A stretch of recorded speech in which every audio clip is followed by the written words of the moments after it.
Good morning family हमार परिवारे तुम्हारे सबाइके वेलकाम।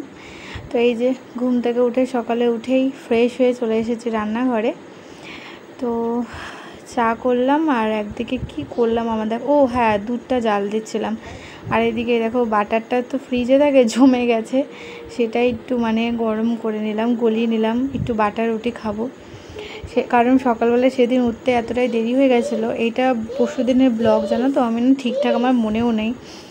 तो এই জন্য সকালে চা আর বাটার রুটি করে নিয়েছিলাম, পরে আবার মেয়ের জন্য খাবার করেছিলাম।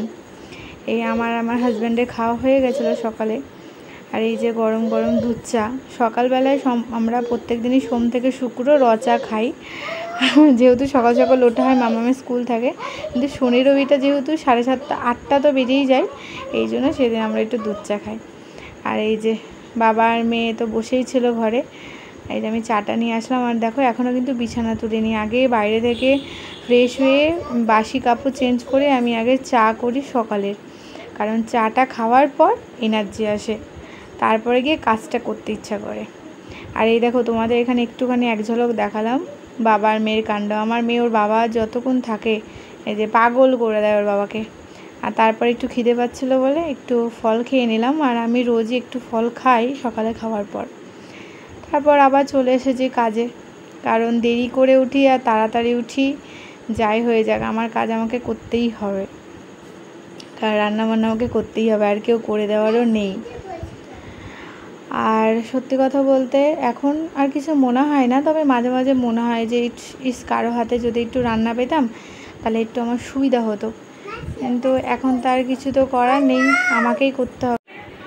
তো এই যেটা বলছিলাম,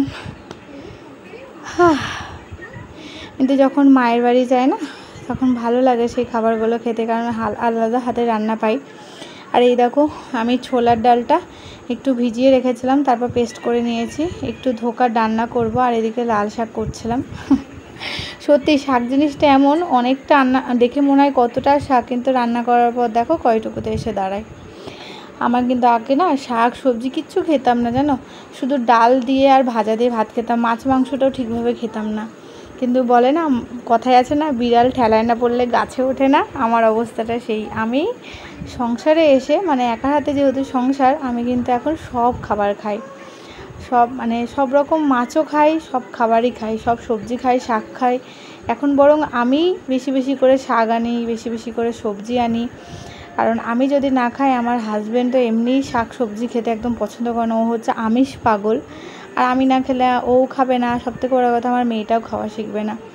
ওই করতে করতে আমি এখন সব খাই, ভালো লাগে খেতে। আর তাই এখন ভাবি আগে যদি এগুলো খেতাম কতই না টেস্ট এগুলো খাবার।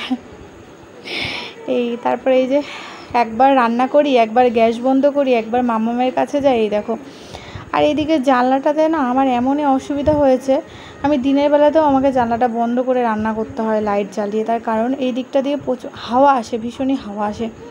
আর এই দেখো ভিডিওটা করতে করতে আমার দেখছি যে আমার নাইটিটা পিছনের থেকে একটুখানি মানে ফেসে গেছে। যাই হোক, তো যেটা বলছিলাম, তো হাওয়া আসে প্রচণ্ড। এবার ও যখন রান্নাঘরটা করে এই ঘরটা, তখন অবশ্য ওকে কেউ বলার ছিল না যে এইদিকে জানলাটা না করতে।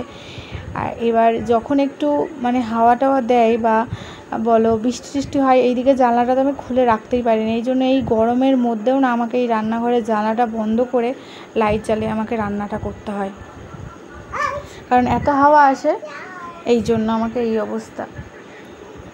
এই যে পেস্ট করে একটু ওটা ভালো করে মশলা দিয়ে কষিয়ে নিয়েছি। আর এই দেখো তোমাদের সাথে কথা বলতে বলতে আমার রান্না হয়ে গেছে।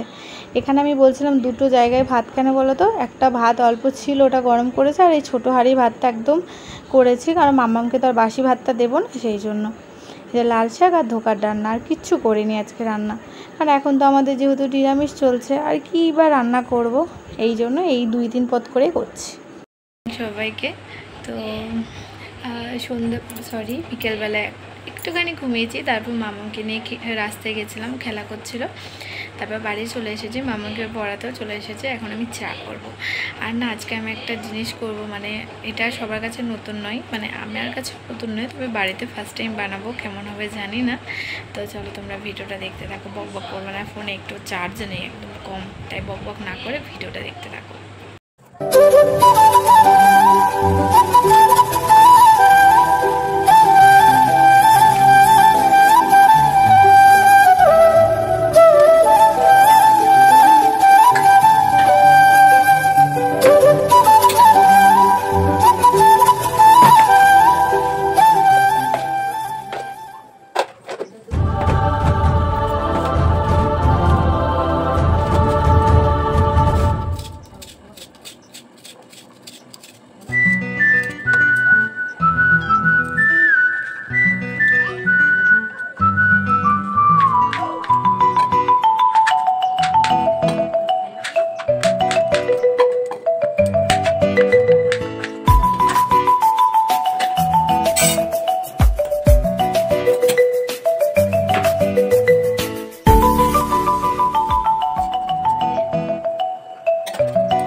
দেখো অবস্থা, দেখো রান্নাঘরে।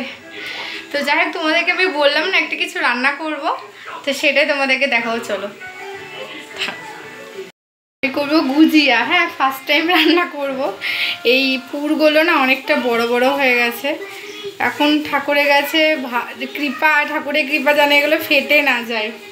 এই যে কড়াইটা বসিয়ে দিয়েছি, তেলটা গরম করব আর ভাজবো।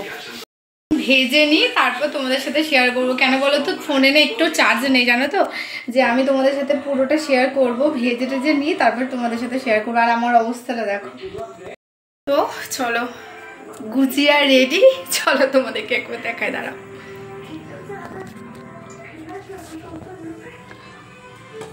এই দেখো,